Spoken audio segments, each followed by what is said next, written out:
What's going on, Bulls Nation? Welcome in to CHGO Bulls pregame. Coming to you from our downtown Chicago studios here in the West Loop. I'm Peck. You can follow me on Twitter at Bulls_Peck. Joined by my guy, Big Dave. Bow. BAWL Sports. Oh, there's the focus, Joe. Our pal and producer on controls, Mr. Joseph Spathis. Will the Go Gottlieb will be joining us for... Whoa! Your face. Will be joining us for post-game following Bulls Hornets tonight. Make sure you're following along for his Bulls updates throughout tonight's game. Will_Gottlieb. Bulls, Hornets, 3-game winning streak. Let's go! On the precipice. Yes! How you doing, Dave? Feeling great. I can't wait to watch this game that's not starting at 8. Hey! Love it. I'm ready, man. I'm wondering why I miss the Bulls when they're gone. I do. And they're not here and they're not playing games. I want to watch them. I'm glad. What's going on? I see our pal Hayes, Chicago Bulls Central, saying let's hope they keep up the wins. In the Happy comments. belated birthday, Hayes. Happy belated birthday, buddy. Hope you had a great one. Big Larges predicting Coby another over 30-point game tonight. Oh, big snap. Big Larges or Big Largs? I'm going to need clarification. I'm going to go with Largs. Largs? Yeah. I'm going to go like with Big Lars with a G. Correct. I'm going to go with Big Largs. Big Largs. Ooh. Cameron taking it a step further saying Coby 40 burger incoming. Ooh. Anybody for 45? Coby? 45, Joey? No? Not feeling it? All right. Anybody? So to Pete Kino saying this is a trap game. There it is. Yeah. There it is. Trap game. There it is. Actually, can it be a trap game if you have a worse record than the opponent you're about to play? It can. Because we're all coming into this like, oh, Hornets, totally winnable game. The Hornets are 6-12. They are. The Bulls are 7-14. They are. One of those is worse than the other. That's and true. it's the record the Bulls have. I think it's the fact the Bulls, well, maybe I should speak for Bulls fans, coming in on more of a high after winning the 2 games. Not just winning the 2 games, but how they won the 2 games. Maybe. They're coming in on that kind of high, so they feel like, they're the guys. Hey, Julia. Wait for your birthday. Julia's birthday is today. Happy birthday, Julia. Happy birthday. Meanwhile, our guy Clem for Rich Bulls TV saying, I'll sit your 40 and raise you 45. There it is. Coby. You called it. Sold. We'll get into some thoughts on tonight's game in just a second. First, though, I did want to announce some fun news. So we just did our big Black Friday sale. We did. The Cyber Monday, all throughout Thanksgiving weekend. Hope you all took advantage of those savings at our CHGO merch locker. I did. We have another sale for you. What? And it is for those of you who have been thinking, dipping your toe, wondering, should I become a CHGO diehard? Ooh. Well, It's a diehard now through the rest of this week, all the way through the weekend, we are putting CHGO diehard membership itself on sale. That's right. That's right. The usual annual membership of $79.99. Now through Sunday, you can become a diehard member for just $59.99 annual membership. That is incredible. Maybe you're a CHGO diehard already, which if so, good for you. We appreciate you. And you're looking for a great gift for that diehard Chicago sports fan in your life. Yes. You can get this as a gift for one of your fellow diehard sports fans. Yes. We know about the perks. Yeah. The members-only Discord. Boom. Access to some of that behind-the-paywall content, whether it be Adam Oaks, Bears letters every Monday, some of the stuff that Will Gottlieb is doing on our Bulls coverage. Slap. Discounts on all of our takeover events, all of our tailgates, all of our other various events and parties. A 20% discount every time you shop at the CHGO merch locker. Every single time. Damn. And then, of course, the goodies box that you get. Pick one item, whether it be a T-shirt or a hat. When you sign up, you get one for free. And then an official CHGO diehard card. all sorts of cool stickers with like Nux, our mascot, and other fun stuff on it. Shout out Nugs. I mean, it's perks on perks on perks. Perks on perks on perks. And right now, you can get it at a discounted price. The only time. The only time. One time a year, we run a discount on becoming a CHGO diehard, and it is now through Sunday. Wow, that's amazing, dog. That honestly is really amazing. Yeah. That is a great deal. You all should really take advantage of that. Save you some money. Continue following us, getting all this awesomeness. And I thought you were going to finish it. Isn't there another part? There you go. There you go. I thought it was, do it. There it is. I'm like, where's the other part? Part 2 of this. Yeah. You know what that is, Dave? Tell me. If you take advantage of this $59.99 annual membership discount, that is 16 cents a day. That's it? To be a CHGO diehard. That's it. 16 cents a day, y'all. I think we're worth 16 cents, guys. I would hope so. I would like to think we're worth 16 cents. I mean, they pay us 16 cents a day. Pretty so much. I'm happily. Wait, you get 16? What are you working on? Oh, we got to talk here. Mr. Moneybags over here. We got contract negotiations coming up after the holidays. Hey, all right, then. I'm going to get to my 17. I'm trying to get to 20 cents a day. What? Yeah. Oh, man, you're living large. This is Matt Perry. Fallen. You know who makes more than 16 cents a day? Tell me. NBA players. I've heard. They can make even more if their team goes on to win this little in-season tourney. More quarterfinal action last night, Big Dave. We saw a Bucks blowout over the Knicks. Whooping. So we got Bucks Pacers in the East semis in Vegas this weekend. And then we had a closely contested, somewhat controversial Lakers 106-103 win over the Suns in the second half of last night's doubleheader. Now talk to me about the controversy. I didn't watch the game. You didn't see? I heard about it. You heard about it. I didn't watch it, though. Tell me about it. I mean, both teams actually did not play well offensively. Suns shot themselves in the foot with turnovers, many of them unforced. Physical game, definitely physical game. Neither team shot particularly well. Devin Booker had a quiet night. He was kept in check. Okay. AD started strong. LeBron carried the Lakers home. But he was back and forth. And 105-103 inbound after a quick Suns score to cut it to a 2-point deficit. Austin Reeves loses the ball. Kind of tripping, stumbling, ball's loose between a bunch of different players' legs while the ball is just rolling. Wait, this was after his 3. Yes, okay. It was after Austin Reeves hit that big 3 to put the Lakers in control. But so the ball's just rolling along on the floor near the Lakers baseline. And LeBron's over on the other side of the court and signals to the nearest official for a timeout. That official grants LeBron and the Lakers a timeout, despite the fact that but nobody had possession there was of the a loose ball. Yeah. No one had possession of the ball. Austin Reeves did not have possession of the ball, and the Lakers were granted a timeout. NBA said today that Austin Reeves had the ball pinned to his calf amid the scuffle. Not saying it's correct, but in the 2-minute report, they stood by it and said that was the correct call. Yeah, that's bullshit. Wow. Obviously, a lot of people were making their jokes last night with various memes about Adam Silver, the fix being in. Yeah. They want LeBron and the Lakers to go as deep as possible in this new thing. They want a name. The in-season tournament. Sure.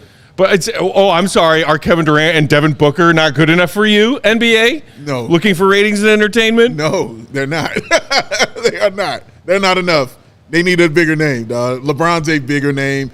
The Lakers are a bigger brand. That's who they're pulling for. Boo! It's true. I was tuning into shout out to our PHNX Suns crew who do a wonderful job covering what up, the Suns. Saul? As much as Saul might not believe it, we have love for all of our fellow ALLCITY NBA people. Just because I picked the Nuggets to win that playoff series last spring, Saul ain't gonna never let you thinks go. I hate the Suns. He does? Yeah. Uh-oh. He gives me shit for it all the time. Uh-oh. But I was tuning into their post game, and they were all just in disbelief, and they all said all the right things. Look, it's the Suns' own fault that they were in that position. Sure. They played a sloppy game. Sure, I'm sure. It's their fault that they lost. But, oh my God. I mean, one of the most inexplicable calls that wasn't even a call that, and Frank Vogel was talking about after the game, saying like it's not even something I could challenge. Whether it's challenging possession, challenging a foul, or not being a foul, it couldn't be challenged. The fact that the officials granted a timeout that the Lakers could not call because they were not in possession of the ball. So are they saying that it was called when Austin Reeves had the basketball. Right, which is nonsense because it was never even at any point did he have one hand and one arm trapped with the ball up against his leg. That never even happened. The ball was just loose. Talk to him, Joe. He did, No. but I don't think it was the right call, but that's what they're sticking to. He like had the ball slapped away and he was fumbling with it, but there was a point where for a split second he had it pinned.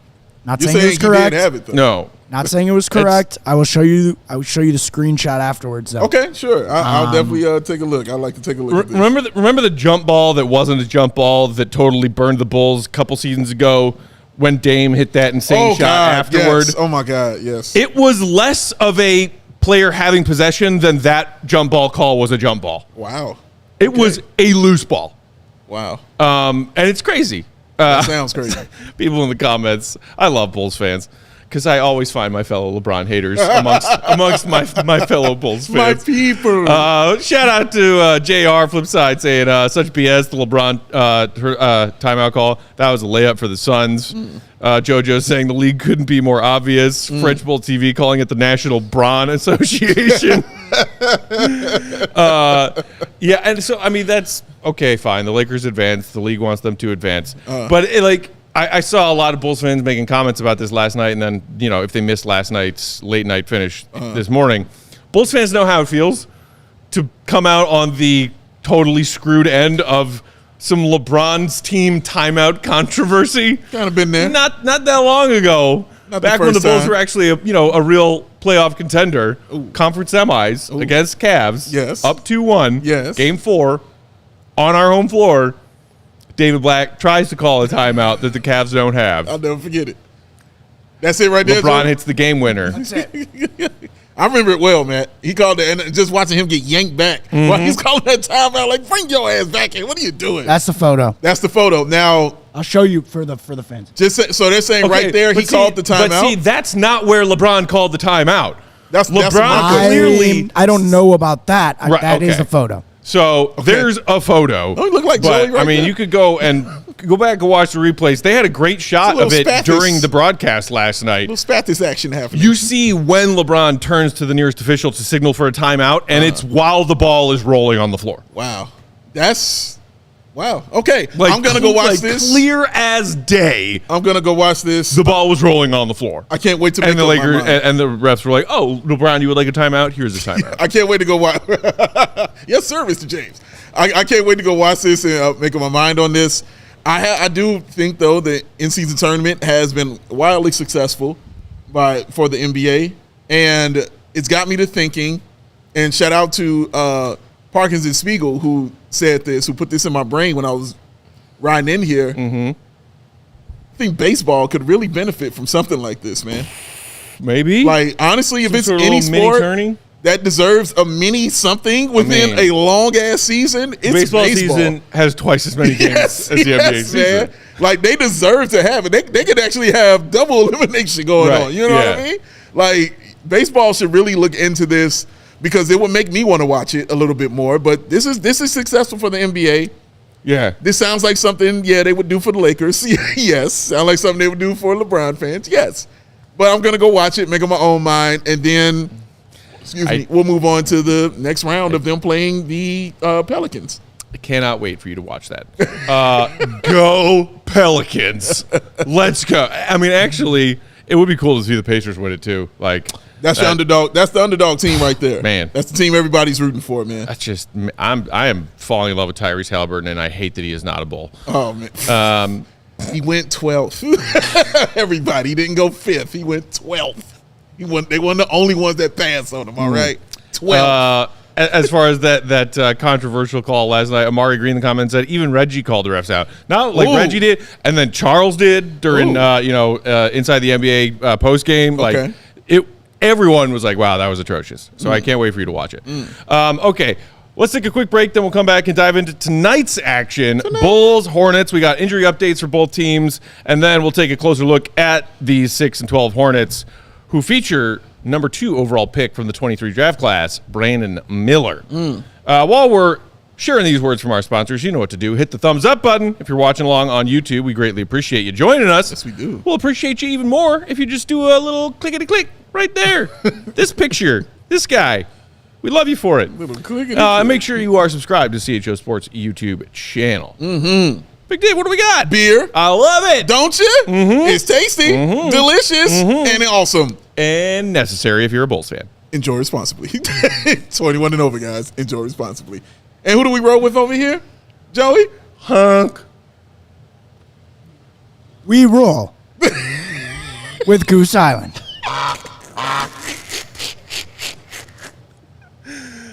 Dramatic pause.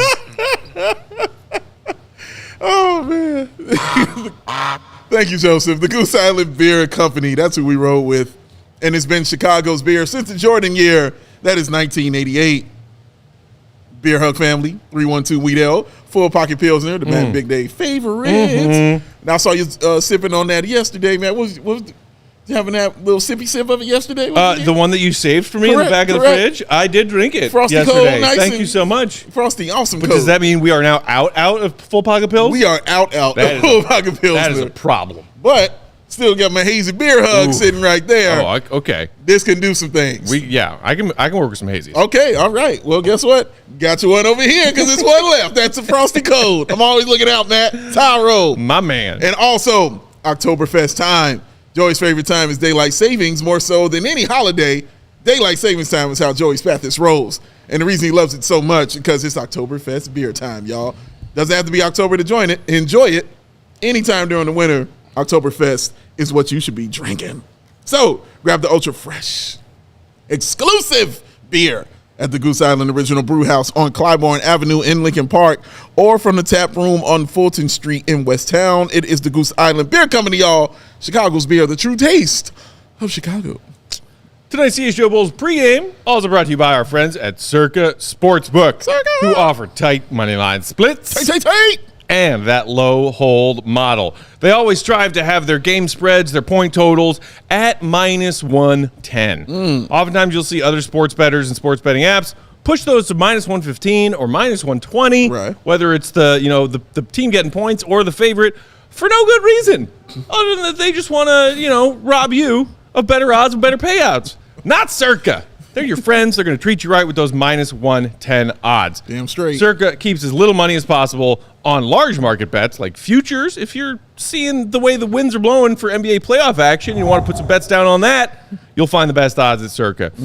They also don't limit players based on their winnings. So if you're on a hot streak, you won't see that. Nope, sorry, can't make that bet. They'll let you bet whatever betting you're doing. They also encourage the people to not only download that Circa Sportsbook app, but download and try any and all of the sports betting apps that are out there. Oh, word? We know that there's lots. So do they. They do. They're confident that when you try and you take a look around, you'll find the best odds, the best payouts, the best value, more often than not, when you use Circa. Facts. They also have unparalleled customer service. Shut up. Customer service is important. It is very important. Holiday season, a lot of shopping. You need questions answered. You need products returned or repaired. Facts. Nobody wants to deal with another incompetent company when it comes to customer service. No. You're looking for companies that treat you right and take care of you. That's what Circa does. Anytime there's an issue, their customer service support staff, the best. It's the same people that run the main Circa Sportsbook at Circa Resort and Casino in Las Vegas. Download the Circa Sports Illinois app at circasports.com/Illinois-app. Sign up today. Be on the lookout also for Circa's various events, watch parties, and tailgates. If you or someone you know may have a gambling problem, call 1-800-GAMBLER. That's 1-800-426-2537. Text GAMB to 833-234 or visit areyoureallywinning.com. Are you? I'd like to think so. got myself a little betting action on this Bulls Hornets game tonight. Peg bet. Looking forward to it. We'll see how it goes. A proper peg bet. I'm not going to spoil it by telling you what it is. Well, I know you're not. I don't even want you to do that. So I'm not going to add that. That's not how it goes. But I'm just happy you got one going on. Meanwhile, Joey in the comments is insisting that first basket is Patrick tonight. So, you back, Joe? If you want to ride that train with our guy Joey, we back, Joe. We back. Also, yes, we are back. Also, I like Bulls spread -5. Coby White. Wait, what was it? Coby White 25+ points. Ooh, wow. Bold. Patrick 15+. Okay, I Let's like get that. rich. We'll get rich together, everyone. I will say a piece of my action tonight is Coby hitting 3 or more threes. Oh. Because we know Kobe's been on a hot streak. And I believe it was a Bulls PR, put this out there. Okay. Coming into tonight's game, Coby is tied with Lowry and could set himself alone with the new franchise record for most consecutive games with 3 or more makes behind the three-point line. Ooh. He is, after their game Sunday, Interesting. tied Lowry for the franchise record with 8 straight games making 3 or more threes. He could set himself alone as that franchise record holder if he makes 3 or more threes tonight. Interesting. So, of course, I had to throw some action on that. Oh, of course you did. You're Matt Peck. Who Coby! we talking Let's to? go, Coby! I like this. This is really cool. That makes it much more interesting to look at. Yeah, right. For this game, because the way he's been cooking and the way he's been playing should be interesting. But this is also the time where you got to make sure the Bulls aren't getting cold. They've been off for a little bit. You know what I mean? Don't want to lose that momentum. Don't want to get a little cold out there and a little stagnant. So it's going to be something to watch. Something to watch out there, Joseph Spathis. Okay, moving on to tonight's action. Who's in, who's out. Nothing but good news on the Bulls side of things. Oh, word? Caruso was on that injury report still with the toe that caused him to leave that game. Listed probable, officially not only active, but in the starting lineup tonight. Caruso and Coby, DeMar, Patrick, and Vooch. That is your starting 5, Bulls fans. Torrey Craig was also on the injury report. He popped up a couple days ago with a sore knee, listed questionable. Even held him long enough to call him a game-time decision. He is also available to play. Good news on good news. Could you say that starting 5 again, please? So it's Coby, Caruso, DeMar, Pat, Vooch. Okay. That is the Bulls starting 5. All right. Let's see it. Meanwhile, for the Charlotte Hornets, Buzz City, Clutch City. Catch it. Hornets. Is that what you I just caught that? They put it on their jerseys. I just caught that. I mean, come on. I just caught that. What were they thinking? Hornets starting 5. Terry Rozier and Brandon Miller in the backcourt. Silly. Gordon Hayward, Miles Bridges, and Nick Richards as their starting center. Okay. LaMelo Ball, as we know, out and will be out for the foreseeable future, sadly, with a bad ankle sprain. Correct. Sucks because he's fun to watch. Yes. Obviously works in the Bulls' favor not having to deal with LaMelo in that backcourt tonight. Boy. Mark Williams also has been dealing with a lower back contusion. He is also being held out tonight. And then, of course, the other interesting name, and I was like kind of perusing through Hornets Twitter earlier today. They are impatiently awaiting the return of Cody Martin. You know, of the Martin brothers of the NBA. Twins. Yes, His brother Caleb is always just doing annoyingly good things over there in Miami. He has been out since last season's January-ish with a knee injury. He has been working slowly towards a return. And expected to return sometime soon. He was even participating in part of the Hornets shoot-around this morning.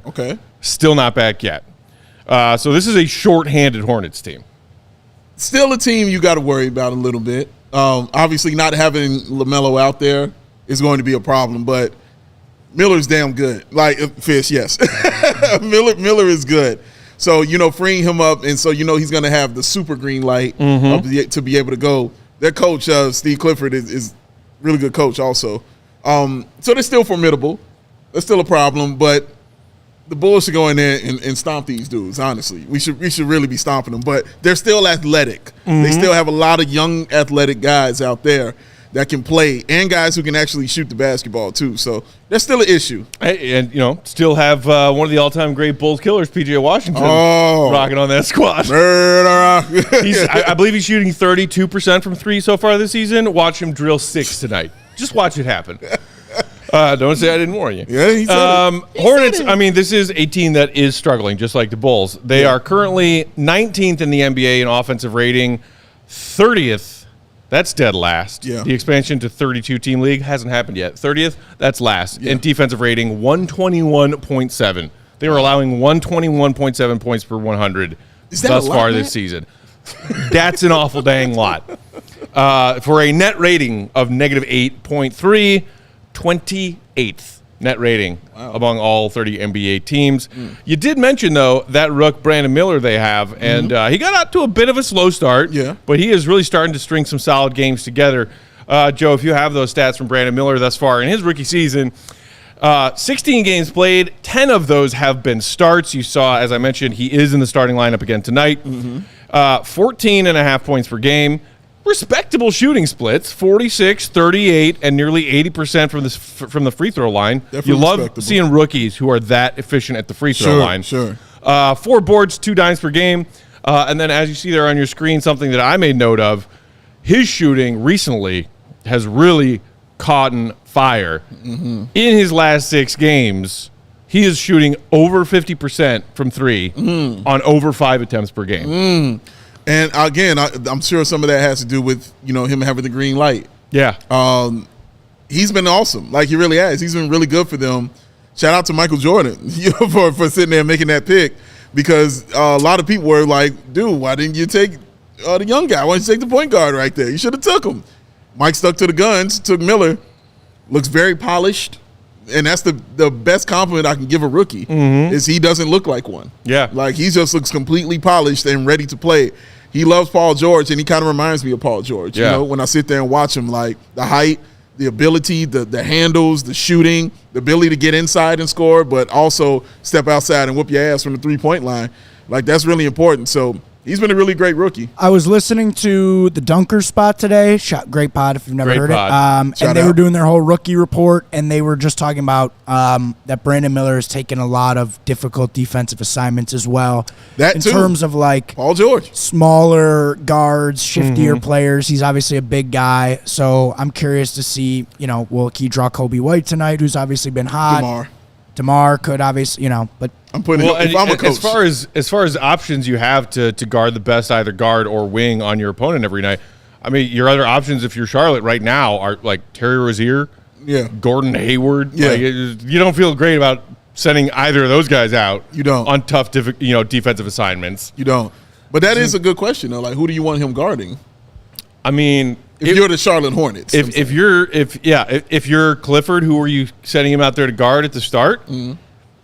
It would be cool if he told him to go guard DeMar right out of the gate. Yeah, like that is a welcome to the NBA moment for sure for a rookie. Like, all right, Rook, stay down, don't fall for DeMar's pump fakes. Try not to get in foul trouble. Go guard DeMar. It's gonna be a lesson. I kind of want to see that. Yeah. At least a handful of possessions. Would love to see Brandon Miller trying to guard DeMar. I would love to see him guard him. I'd love to see him guard Pat, and I'd love to see him get on Coby. If he gets switched on Coby once or twice, see if he has the speed to stay in front of Coby. Yeah, because Coby's been using that burst of speed a lot this season. Oh, a lot, man. His first step has been great. Yeah, his first step, but I definitely want to see that. And the reason I want to see Pat is just because of the size matchup between those two guys. Yeah, and Pat is definitely a bigger, stronger guy, but I mean, good defense is good defense, man. So. He's going to be interesting to watch as far as on the Hornets side for sure. Reginald Short said, "Watch Brandon Miller drop 30." Cool and lose. I'm all right with it. Nelson saying Bulls for the win. There you go. Anthony also taking the Bulls money line tonight. Stanislavico saying the Bulls take 12th in the East. Schedule a parade. Yeah. That is true. So coming into tonight, Hornets in 12th, the Bulls in 13th in the East. Just in the basement, looking up at the play-in picture. Hey, you got to start. That's where all the drama happens. Where you got to start. But if the Bulls win this game tonight and get to 8 wins and hand the Hornets their 13th loss, I think winning percentage-wise, that would move the Bulls ahead of Charlotte. Just got to keep playing, guys. AK's going to double down, triple down, quintuple down on keeping this core together. Did you see that hilarious tweet from Marquet after the playing or the tourney games from last night? What did he say? He realized that 3 of the 4 in-season tournament finalists, Pelicans, Bucks, and Pacers, 3 wins on the Bulls' schedule already. Ah, okay. 3 of the 4 semifinalists. Okay. Bulls have beaten. Okay. And he turned it into a joke of, AK seeing that and being like, oh, got to keep this group together. You guys are miserable. I I mean, sure are. You got to laugh someday. But it's not just us. Me and many other Bulls fans who saw that tweet of Mark's was like, oh, please don't let AK see this. That doesn't sound like happiness. That sounds like misery, man. I'm just saying. Oh, my God. In December. He's not going to do this. It's December, guys. I'm just saying. It's still funny, though. I'm not taking away from it. It is funny. It is funny. And then, like, the other obvious key for the Bulls tonight and their defense. Mark Williams is out, Reginald. Mark Williams is out, as we made note of. As the Bulls defense has tried to climb back to respectability, they've had their ups and downs, mostly downs this season. I mentioned him as a part of the starting lineup. Miles Bridges, which, like, for NBA fans, has been a very touchy subject. Tumultuous. You've been, paying attention to why he was away from the league for a while, Correct. away from the Hornets for a while, Correct. and then as recently as 8 games ago was allowed to come back, suit up, and play his first game for the Charlotte Hornets amidst things he's dealing with off the court. Which is like, I don't know about you. I don't feel great about the fact that he's playing right now. Yeah. We'll wait and see what comes from those various police reports, and I'm not sure if any civil and or criminal things are still going on, like legalese-wise. Yeah. But when you read some of the stuff from those police reports, you were like, it's not good. Not great. Not great at all, man. Great. Yeah, not a good look. Strictly basketball speaking, because he is allowed to be out there playing, and you can disagree with that, and I won't be mad at you if you disagree with that. He was like right there with LaMelo as like 1A, 1B on this squad. No question. And without LaMelo, could be 1A. Yeah. Likely is 1A above Brandon Miller. We'll see who gets more touches and more shots up tonight. But they were the 1-2 combo. In his 8 games back this season, 20 points, 7 boards. Wow. 3 assists. Ain't missed a step. Just balling. He can play. That was never the problem. Playing basketball is not the problem here, ladies and gentlemen. Not throwing pool balls, more so the problem. Not cool, man. Not cool, man. All right. We are just a couple of minutes away from tip-off. Get those last-minute bets in if you haven't already. Roll with the Bulls money line, or be like Joe. Roll with the Bulls to cover. Oh, Joey's going all in. Is this from your heart or your head, Joe? A little bit of both. Percentage-wise, give it to me. Heart, head. 30-70. Heart, head? No, reverse that. 70-30? Oh, man. We shall see. All right. That'll do it for pregame. Thank you all for tuning in. Hit that thumbs up button on your way out if you didn't do it yet. We appreciate it. It helps us out a lot. And we will talk to you for postgame. Make sure you're following along with our Bulls insider, Will Go Gottlieb. Will_Gottlieb is the handle. And we'll talk to you for postgame. For Joseph Spathis, Big Dave, Peck, tip off. See Red be good. Buzz City.